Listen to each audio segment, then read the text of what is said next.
Ok, les livres. Bienvenue à tous. Voici la leçon 7 sur 8 du deuxième mois du mentorat. Nous allons traiter spécifiquement le piège du teneur de marché, des faux drapeaux. Un faux drapeau est fondamentalement un schéma qui classique, chartiste classique et les traders de schémas graphiques en sera souvent victime. Au début de ma carrière, j'ai également été victime de ce schéma particulier, car en tant que nouveau trader, et que le marché des matières premières, ou la classe d'actifs avec laquelle j'ai commencé, était le marché des matières premières, j'ai été victime de ce schéma des matières premières. Mon introduction s'est faite par l'intermédiaire de Kent Roberts, et l'un des modèles qu'il enseignait dans son manuel, le manuel de l'argent le plus puissant du monde. Je n'irai pas jusqu'à dire mais il m'a initié à l'analyse technique. Et l'une des figures qui étudie les figures graphiques classiques est une figure de continuation. Et l'une des plus simples à voir dans l'action des prix est un drapeau haussier. Mais malheureusement, toutes les hausses soudaines de prix qui entrent dans une consolidation à court terme ne sont pas des drapeaux haussiers. Si vous ne savez pas ce qu'est un drapeau haussier, ne vous inquiétez pas, je vais vous en donner un exemple. Mais pour l'instant, en ce qui concerne les points de préoccupation, nous devons comprendre que dans une tendance haussière mature, ou dans un haut niveau de distribution du cadre temporel, le prix affichera, créera ou imprimera, si vous voulez, sur nos graphiques un faux drapeau haussier. Les traders particuliers, et je me réfère à moi-même lorsque j'ai commencé à trader sur les matières premières, ont vu dans cette situation un schéma d'achat de continuation classique. J'ai vu cela comme un schéma classique d'achat de continuation, mais elle se traduisait souvent par un retournement. Au fil du temps et de mes connaissances, je me suis rendu compte que la compréhension des graphiques à plus long terme et de ce que l'on appelle aujourd'hui un marché de premier ordre m'aidait à comprendre et à identifier potentiellement baissier. En d'autres termes, un drapeau haussier typique indique une pause ou un point médian et une autre jambe plus haute, ou essentiellement un schéma ABCD traditionnel. Il s'agit d'un phénomène de type mouvement mesuré dans l'action des prix, mais j'ai découvert que j'en étais victime simplement parce que je ne cherchais que cela. Motif pour l'amour des modèles. Le prix ne bouge pas sur la base d'un schéma quelconque, qu'il s'agisse d'un bloc frontalier, d'un bloc d'atténuation ou d'un breaker ou même des schémas graphiques classiques comme la tête et les épaules ou, dans le cas présent, un drapeau haussier. Il est évident que le côté opposé du spectre est lorsque nous sommes baissiers dans une configuration de continuation. Dans une tendance forte, vous verrez un mouvement rapide et soudain vers le bas, une petite consolidation puis une autre jambe égale plus basse avant la petite consolidation. Encore une fois, je vous donnerai quelques exemples lorsque nous aurons passé cette partie ennuyeuse. Mais toutes les baisses de prix soudaines qui s'inscrivent dans une consolidation à court terme ne sont pas toutes des signaux baissiers. Et évidemment, dans les tendances baissières matures ou dans les niveaux d'accumulation plus élevés, les prix afficheront de faux signaux d'alerte. Et évidemment, les traders de détail verront cela comme une continuation classique. Mais elle s'inverse souvent. Et à nouveau, il faut comprendre les graphiques à plus long terme et les marchés à prix réduit et la compréhension des marchés à prix réduit aideront à identifier les fausses alertes baissières quand il s'agit potentiellement de faux drapeaux baissiers ou quand il ne faut pas s'attendre à une nouvelle baisse, mais plutôt à un achat.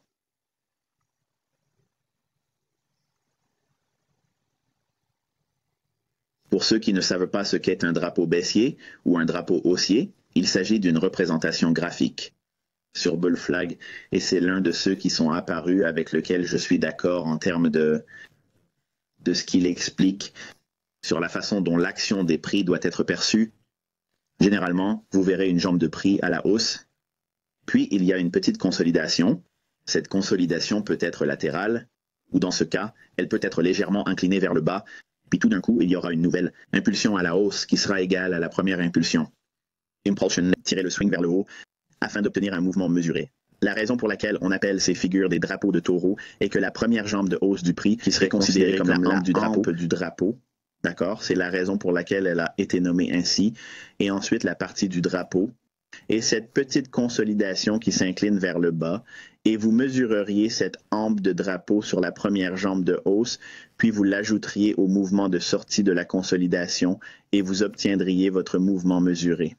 Lorsque j'ai commencé, je peux vous avouer que certaines de mes transactions sur les céréales et certaines de mes transactions sur les bovins et les porcs vivants, lorsque je négociais des produits de base, ont été réalisées en négociant ce simple schéma ici. Ici, elle s'est produite lorsque j'avais une divergence stochastique d'une heure, et quand c'était en accord, c'était génial. Le problème, c'est que je n'ai jamais vraiment pris en compte les graphiques à plus long terme, ou ce que j'appelle aujourd'hui un marché à prime ou à décote. Évidemment, c'est le cas. On peut dire la même chose à l'inverse pour les drapeaux baissiers. En général, on observe une chute brutale du marché, puis une consolidation latérale, puis une consolidation latérale, ou dans ce cas, une consolidation en diagonale. Une consolidation qui monte en diagonale, puis une autre jambe égale à la première. Premier mouvement de prix ou mouvement d'impulsion plus bas. Cette mesure sur cette première jambe plus basse, si vous l'ajoutez à, je suis désolé, si vous la soustrayez à plutôt, le sommet de rupture. Et la consolidation, vous obtiendrez le niveau le plus bas projeté. Encore une fois, lorsque les marchés sont dans une tendance forte et agréable, qu'ils ne sont pas arrivés à maturité et qu'ils ont encore des jambes pour descendre. D'accord, ce schéma est assez cohérent. Le problème est que vous n'êtes pas conscient que la tendance n'est pas mûre ou que vous êtes dans des zones d'accumulation. En d'autres termes, les marchés deviennent vraiment sous les achats agressifs par l'argent intelligent. Ces schémas se matérialisent près du creux de la vague et vous verrez, beaucoup de gens y verront vous le verrez sur Twitter, vous le verrez sur les médias sociaux, il y aura une attente particulière pour voir de nouvelles jambes. Nouvelles jambes plus bas dans le prix, mais souvent il ne descendra pas, ou s'il le fait, il ne descendra qu'un tout petit peu, puis s'inverser brusquement et repartir à la hausse. Prenons maintenant un autre exemple, celui de Google, pour vous donner un peu plus de cadre. Ce ne sont pas mes graphiques, je les ai simplement pris sur Google. Google et vous pouvez en fait faire des recherches sur Google et obtenir un peu plus d'exemples de ce qu'est un drapeau de ce à quoi ressemble un drapeau haussier et un drapeau baissier dans l'action des prix. Mais j'ai aimé celui-ci pour avoir une idée rapide. Mais j'ai bien aimé celui-ci pour avoir une idée rapide de ce que nous devrions rechercher. En d'autres termes, quelle serait la mesure du mât et comment l'ajouter ou la soustraire de cette consolidation pour nous donner un objectif de prix. Et c'est très bien. Bien que je n'essaie pas de vous enseigner le modèle de continuation ici, parce que c'est évidemment des connaissances assez générales, je veux vous apprendre comment aujourd'hui les marchés peuvent nous donner ces fausses tendances et nous pouvons en tirer profit. Ici, nous avons une configuration classique où le marché a progressé de manière agressive, a soudainement progressé plus haut. Et nous avons quoi? Nous avons un petit creux de consolidation après cette remontée immédiate. Lorsque vous voyez cela, la première chose qui vous vient à l'esprit, si vous connaissez un modèle de drapeau haussier, c'est qu'il s'agit manifestement d'un drapeau haussier. Ensuite, on mesure la hampe du drapeau ou l'impulsion du prix à la hausse et vous l'ajouteriez à la zone de consolidation, ce qui vous donnerait un sommet projeté. On peut donc s'attendre à ce que, récemment, si l'on se contente de négocier des modèles ou de rechercher la poursuite de modèles classiques, on s'attende à des prix plus élevés. Le problème est que si nous ne regardons qu'un seul cadre temporel et que l'on se concentre uniquement sur cette période, c'est un problème. Il faut une certaine dose d'analyse descendante et d'utiliser des graphiques à plus long terme, mensuels, hebdomadaires, quotidiens. Et au moins un graphique sur 4 heures, mais de préférence un graphique journalier, qui nous donnera les indications qu'il y aura un peu plus d'informations à prendre en compte. Donc, lorsque nous voyons cela, il est clair que c'est considéré comme un drapeau haussier classique, d'accord? Et si nous devions remonter le temps dans une machine à remonter le temps, si quelqu'un m'avait donné ce graphique au cours de mes 6 à 8 premiers mois d'activité, je me serais clairement attendu à ce que ce marché à la hausse sur la base de ce simple schéma.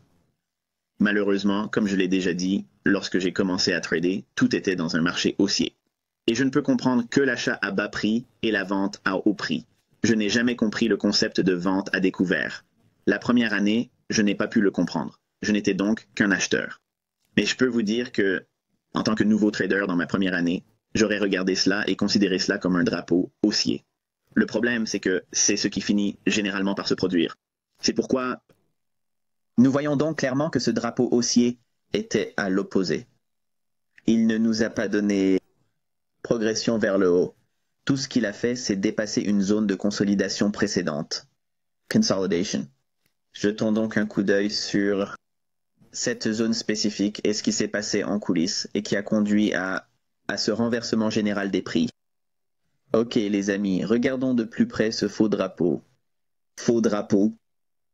Ok, nous avons un prix montrant un clairement classique, schéma haussier classique, ici un drapeau haussier.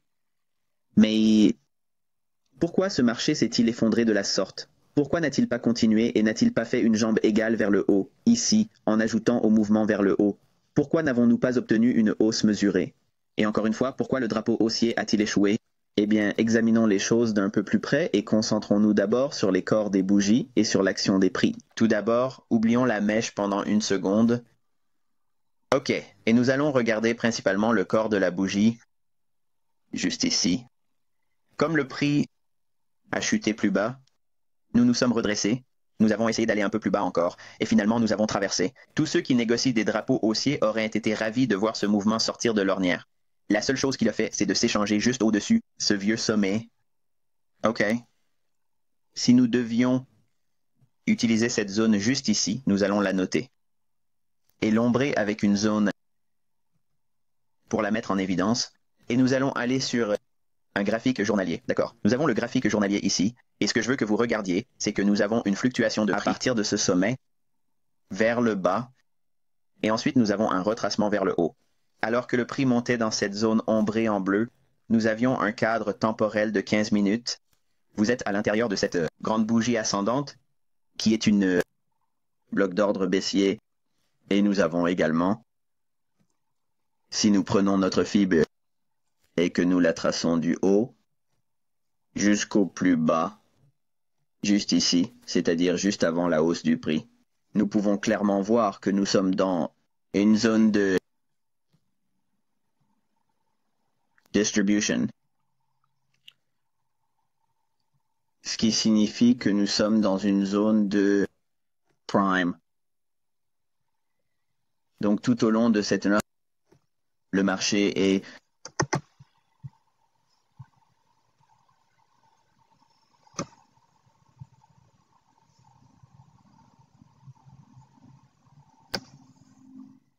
dans un marché haut de gamme. Les parents sont dans une fourchette. Nous avons cet ancien haut, l'ancien bas. Donc maintenant, ce que nous savons sur le marché, nous allons descendre dans un graphique sur 4 heures. Donc, nous nous concentrons principalement sur ce graphique. Nous nous concentrons donc principalement sur ce graphique. Lorsque nous regardons ce mouvement descendant ici, nous avons un rallye vers le haut, créant un vide de liquidité, puis un autre vide de liquidité à mi-chemin. Ce sera l'équivalent de ce que l'on pourrait considérer comme un bloc d'ordre baissier. Donc, puisque nous sommes dans un marché premium où nous devrions voir une distribution, nous avons deux zones où le marché a créé des vides de liquidité à la hausse, puis à la baisse. Toute cette gamme va être considérée dans le cadre d'un bloc d'ordre baissier. Nous examinerons donc un seuil moyen. Si nous descendons sur un graphique d'une heure, nous avons donc le prix à la baisse. Et juste ici, nous allons regarder un peu plus de détails en passant à un cadre temporel de 15 minutes. D'accord, nous avons l'écart entre l'ouverture de cette bougie et la fermeture de cette bougie ici. D'accord, nous allons donc nous concentrer sur cela. Nous allons zoomer sur un graphique de 5 minutes pour affiner. Et vous pouvez voir qu'il y a une bougie ascendante avant la baisse, à la baisse. Maintenant, il y a deux bougies, à la hausse juste avant la baisse. Et ce mouvement haussier, avec ces bougies, il y en a une, et deux. Cela ne fait que remonter dans le flux d'ordre institutionnel de ce bas ici, et de ce creux ici. Le plus bas de cette bougie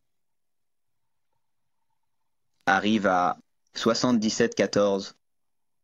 Le plus haut se situe à 77,14.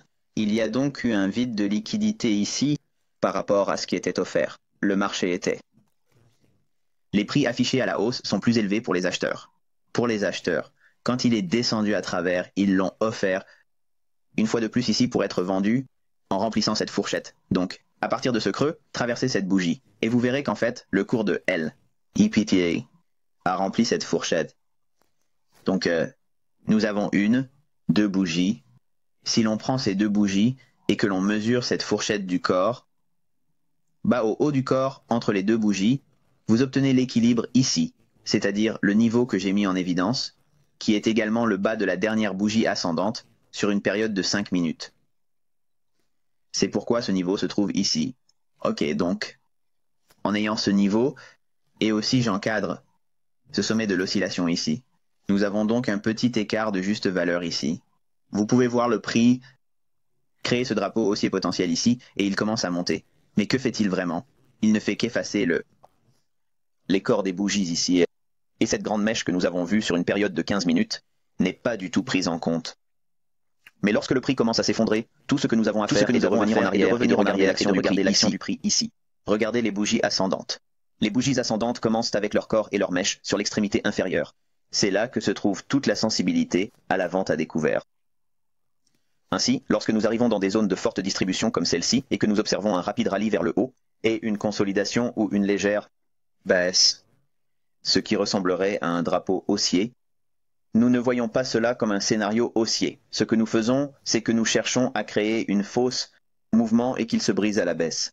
Deux scénarios peuvent se produire. Le premier, vous pouvez avoir un scénario de la soupe de tortue où il commence à monter, puis commence à s'effondrer. C'est le scénario le plus facile à négocier parce qu'on le voit monter, les gens se font avoir en pensant qu'il va monter, puis il s'effondre. Une fois que cela se produit, vous voulez de vendre le premier retour à un bloc d'ordre baissier. Cela vient de la manière de... L'ouverture se fait à 76,9 $. Le plus haut est à 76,97 $. C'est là que se trouve votre position courte. Une fois que vous avez compris ça, vous placerez votre stop au-dessus de ce qui serait considéré comme le plus haut des drapeaux haussiers, cette mèche. C'est là que se situe votre risque. Donc en termes de risque, beaucoup de pips, ce n'est pas grand-chose. Il vous suffit d'attendre que le cours redescende pour négocier et clôturer. Le premier objectif serait de combler le vide de liquidité que le bull flag crée, ou plutôt le faux drapeau qu'il crée. Si nous passons à un cadre temporel de 15 minutes, vous pouvez voir, même sur ce cadre de temps, nous avons la dernière bougie de hausse, juste avant qu'il ne commence à baisser. L'ouverture de cette bougie est également par rapport au niveau le plus bas, et nous avons déjà montré que le plus haut est là, sur cette bougie ici. Donc le prix que vous cassez ferme dans son vide va directement au bloc d'ordre baissier, et nous pouvons voir cela comme une vente. D'accord? Donc ce que je vous montre ici, je vous montre qu'il y aura des moments où nous décomposerons notre marché d'un point de vue descendant, en définissant le marché en termes d'escompte ou de prime, d'accord, et en comprenant le cadre temporel supérieur, comme nous l'avons montré avec le graphique quotidien ici, et en descendant jusqu'à un cadre temporel inférieur sur lequel nous pouvons exécuter, nous pouvons utiliser la prémisse qui... D'autres traders vont voir cela comme un scénario haussier. Il s'agit donc vraiment d'un jeu de sentiments, en plus du flux d'ordre institutionnel dans un cadre temporel plus élevé. Nous sommes donc en mesure de voir ce que tous les autres, avec une de détail, verraient ici en termes de continuer à la hausse. Mais lorsque nous commençons à voir le prix baisser, nous savons que nous pouvons revenir sur le marché et vendre à court terme à ce moment-là. Et puis rapidement, le prix s'éloigne agressivement et se referme dans son vide ici. Et finalement, il se négocie à la hausse une fois de plus, se refermant dans ce petit vide de liquidité ici et se déplace finalement vers le bas. Voyons donc un exemple de drapeau baissier qui serait un faux drapeau et comment cela se traduirait par des prix plus élevés. D'accord, nous avons un autre exemple ici. Le prix baisse soudainement, nous sommes dans une tendance baissière existante. Nous sommes dans une tendance baissière existante dans une petite consolidation, et regarde, nous avons cette petite consolidation qui s'incline vers le haut. À toute fin utile, il s'agit d'une configuration baissière classique, d'accord, ou drapeau baissier. De la continuité du drapeau baissier. On pourrait donc raisonnablement s'attendre à voir un mouvement de ce sommet jusqu'à ce point bas, à partir de ce point haut, projeté plus bas. Nous pourrions donc potentiellement voir un mouvement jusqu'à environ là, si nous regardons des schémas graphiques purs sous la forme de schémas classiques. Le problème est que le marché s'est négocié à la baisse en dollars. Alors qu'est-ce que cela a d'important? Ok, eh ben je vais vous montrer En ayant une perspective de temps plus élevée, nous allons mettre en évidence cette petite zone, d'accord? C'est là que se trouve notre drapeau baissier ou notre pseudo-drapeau baissier. Et je veux que vous voyez ce qui se passe ici. Lorsque le marché atteindra ce niveau, nous aurons un cadre temporel élevé, mais je veux que vous voyez ce qui se passe à partir du prix à ce stade. Soudainement, ce drapeau baissier ne semble pas si baissier, d'accord? Donc en ayant ceci, allons ici et jetons un coup d'œil au graphique journalier. Voici la zone où le drapeau baissier apparaîtrait, comme nous venons de le montrer sur un graphique d'une heure. Regardez les corps des bougies ici. OK, toutes ces mèches se négocient ici. Encore une fois, tous les volumes les plus importants se trouvent à l'intérieur des mèches. Donc si nous prenons notre zone, que nous venons de mettre en évidence, et que nous la gardons là où elle est ancrée pour la configuration d'une heure, nous identifions un faux drapeau baissier. J'identifie en fait toute l'action des prix en dessous de ces creux. OK, maintenant je n'utilise pas les mèches. J'utilise les corps des bougies. D'accord? Et l'attente est ce mouvement ici parce que nous revenons maintenant dans cette zone pour la première fois depuis 2 mois, plus d'1 mois et demi ici, sur l'ASI. Nous retournons donc une fois de plus dans cette zone en dessous des plus bas en termes de corps des bougies, pas des mèches, d'accord? Nous ignorons donc toutes ces mèches. Nous le savons, l'essentiel du volume se trouve dans les corps. Donc cette descente en dessous d'ici n'était en fait qu'une course de plus pour les stops en dessous de ces bougies. Donc si nous voyons cela sur un graphique journalier, nous devons en tenir compte quand nous revenons au graphique horaire. Ainsi, lorsque le marché commence à créer ce pseudo-drapeau baissier ici, nous ne le voyons pas comme un drapeau baissier. Nous commençons en fait à chercher des raison de s'attendre à des prix plus élevés, nous ne nous contentons pas d'acheter. Lorsque le marché commence à se redresser, nous attendons qu'un sommet soit créé et violé à la hausse. Et qu'il soit violé à la hausse. D'accord. Nous obtenons cela ici. Nous avons un sommet d'oscillation. Le marché se négocie à la hausse ici, puis redescend jusqu'à la dernière bougie baissière ici. Nous pouvons donc prendre cette idée et ne pas la considérer comme un drapeau baissier, mais comme une opportunité d'achat. Nous pourrions donc être acheteurs ici même avec un stop en dessous. Le drapeau est bas, donc nous pourrions faire ça.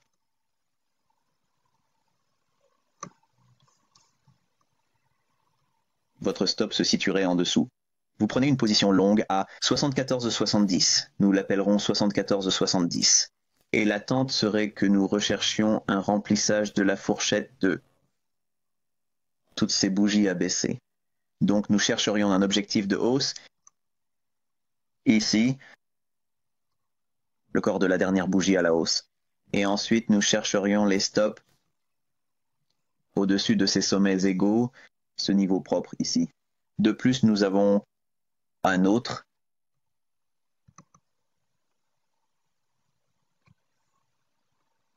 bloc d'ordre baissier ici et un autre juste ici.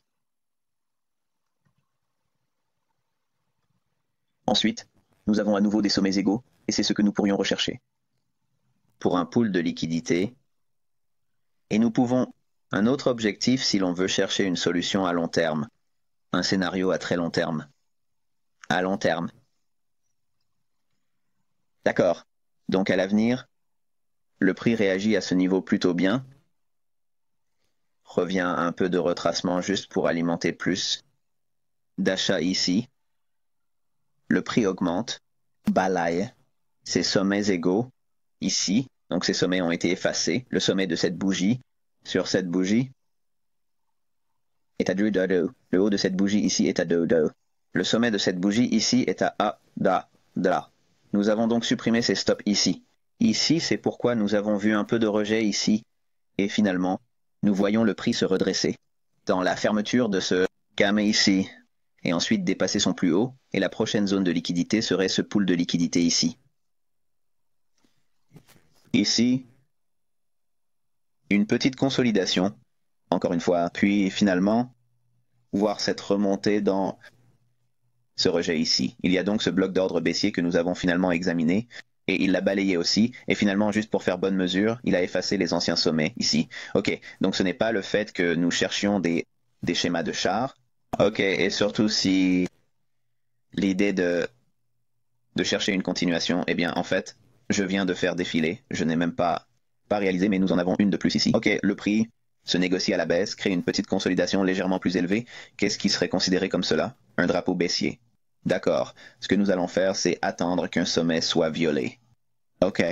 Et nous avons un sommet d'oscillation ici. Même s'il crée un creux plus bas, on aurait pu penser que ça allait continuer à baisser. Tout d'un coup, ils ont freiné et le cours est monté. Puis nous avons un sommet d'oscillation violet, là. Nous descendons donc jusqu'à la dernière bougie baissière, ici, on le dessine. Tant, voilà, c'est votre achat, c'est votre montée et votre hausse. Avant le mouvement baissier, nous venons d'identifier un bear flag qui était suspect. OK, c'est un faux bear flag. Donc, lorsque je regarde l'action des prix, voici ce que je vais vous donner à retenir. Quand je regarde l'action des prix, je cherche les raisons pour lesquelles d'autres traders vont voir le côté opposé de la place de marché. Je ne cherche donc pas seulement ce qui m'inciterait à prendre une position, je cherche aussi à savoir si le marché me suggère la façon dont les traders qui ont l'esprit de détail vont voir les choses sous la forme de graphiques classiques, sous forme d'indicateurs. OK, et nous parlerons beaucoup de cela plus tard dans ce mentorat, mais pour l'instant, je veux que vous reteniez l'étude des anciennes données, examinez vos graphiques et trouvez les zones où les drapeaux baissiers et les drapeaux haussiers qui semblent appeler à des prix plus bas dans le cas d'un drapeau baissier, et il s'est retourné et est devenu long. Et rechercher des opportunités où le marché a montré un exemple clair de ce qui serait considéré comme un drapeau haussier, mais il crée un sommet. Voici ce qui se passe en fait. Le marché entre dans une période de hausse ou de baisse pendant un certain temps. Si nous avons le marché crée une hausse, disons qu'il crée un rapide rallye à la hausse. Après cette hausse, le marché entrera dans une nouvelle consolidation. Pensez maintenant à l'IPTA. La livraison des prix a été rapide d'un côté du marché.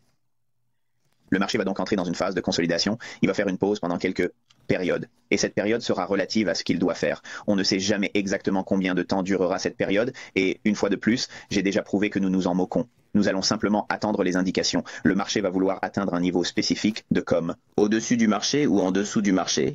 Donc si nous avons cette forte hausse et qu'elle commence à se consolider, elle peut se consolider en descendant légèrement dans une diagonale comme le ferait un drapeau haussier classique. Ce qui se passe en fait, c'est qu'ils font remonter le prix pour que les traders se disent « Et alors, il va continuer à monter ». Puis ils font une pause. Ce que vous verrez souvent, c'est que le marché se contente de faire cela.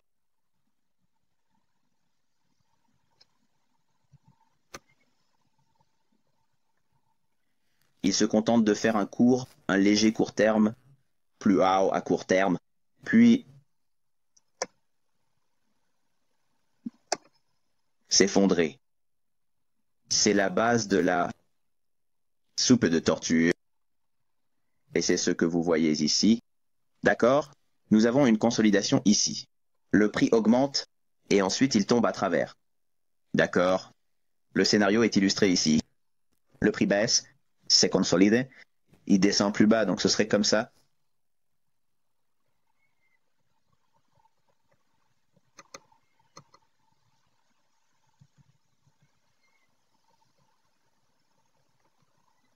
D'accord, le schéma serait une baisse, consolidation, puis une première jambe plus basse, juste un peu, ce bas à court terme violent, ces bas ici. Donc quand nous verrons ça, on aura l'impression que ce drapeau baissier a été validé pour aller plus bas et qu'il a un mouvement mesuré prévu plus bas. Mais en fait, tout ce qu'il fait, c'est de sortir ce bas à court terme ici et ensuite s'inverser dans l'autre sens, ce qui est encore une fois la base d'un achat en costume de tortue acheté. C'est ce qui se passe ici.